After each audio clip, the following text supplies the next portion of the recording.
Good afternoon, all the Inderes TV viewers and listeners. Tecnotree published its Q1 report a few hours ago, and on this video we will walk through that performance and cover some longer-term aspects as well.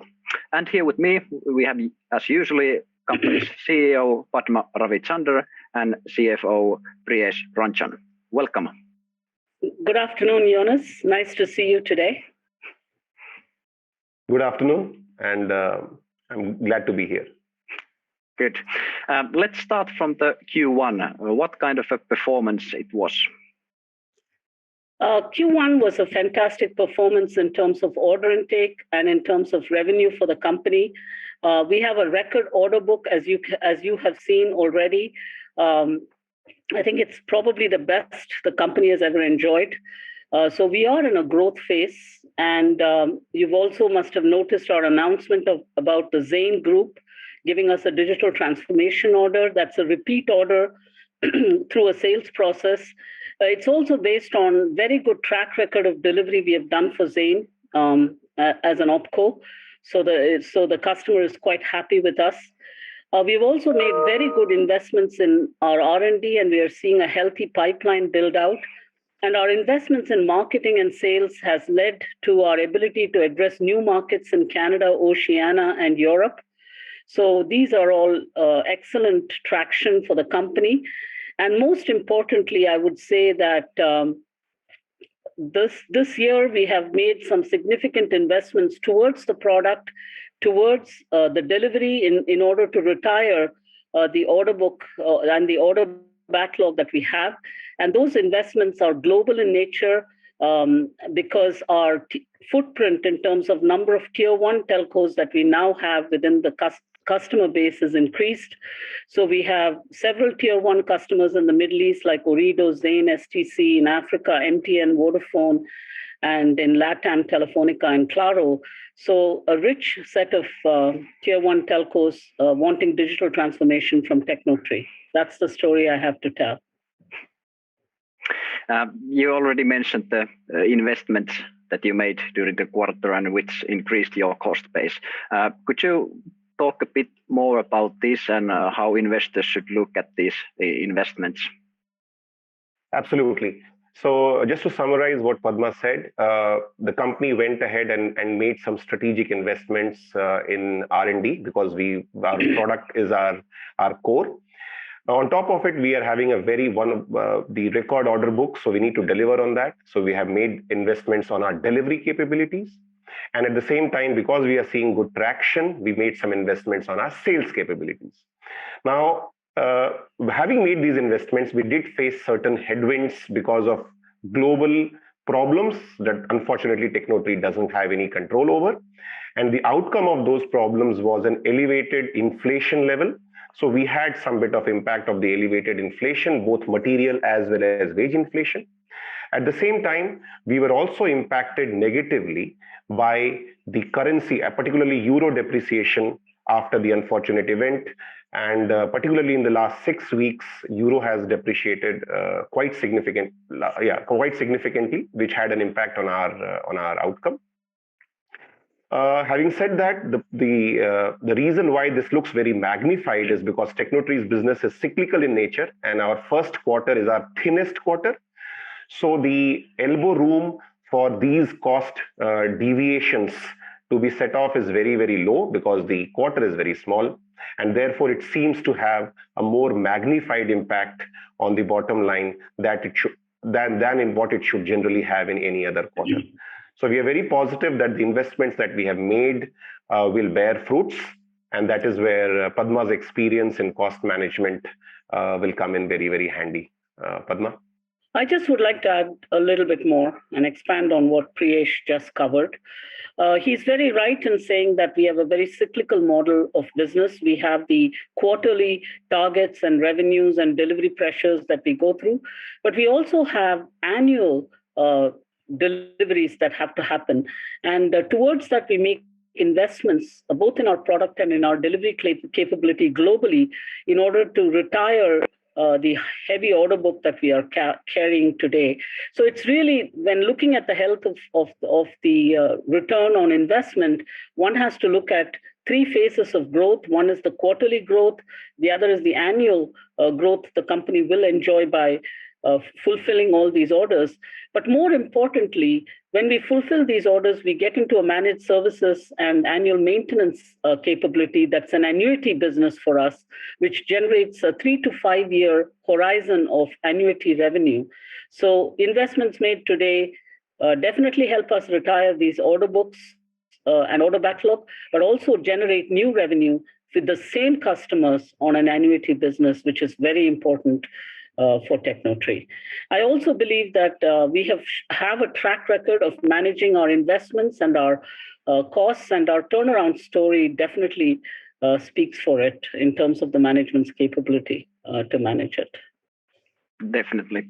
As you are high technology company, having a functionable R&D operations is critical for both maintaining your current competitiveness and also creating value in long term.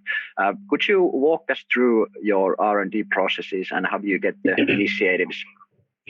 So, we have an extensive track record, 40 years of experience in telecoms and in the technologies and products that we bring to market. So that's a really extensive domain track record.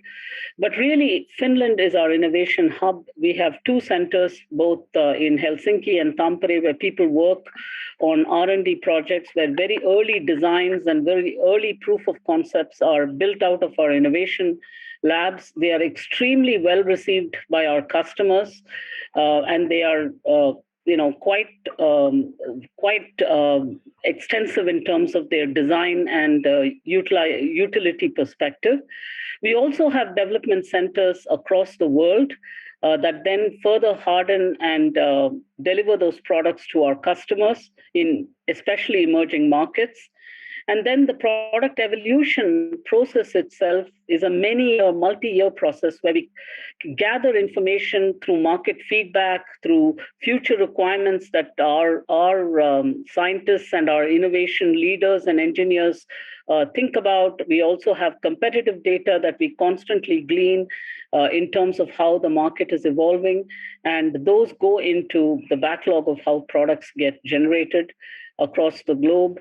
And in terms of time to delivery, that really depends on the size and complexity of the various products that we bring to market. But overall, I'm quite pleased to say that we have been able to garner a lot of leadership in terms of innovation, and many people that work for Tecnotree have been in the organization for several years and enjoyed doing the role of product creation. Good. One of your most recent new products are Tecnotree Moments and a platform, Fintech platform. Could you tell us a bit more about what kind of possibilities and midterm outlook you have for these and so forth? So as a company, already having been here 40 years, we have a very strategic vision, and we have a very strong intent behind that vision. And that is to empower digitally connected communities. And post-COVID, I must say, this requirement has become even more important in terms of what roles communication industry plays in connecting people at work, connecting people socially, and connecting families together, especially now during the crisis of the war that's going on.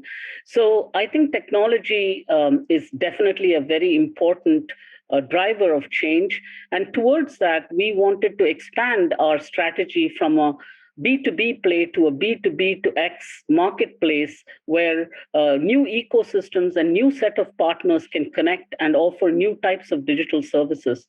We started the investment last year, and we had excellent reception from both old and new customers. In fact, Moments is some of the reasons why some of the new customers are coming inquiring and then wanting the full digital stack along with Moments and our fintech offering.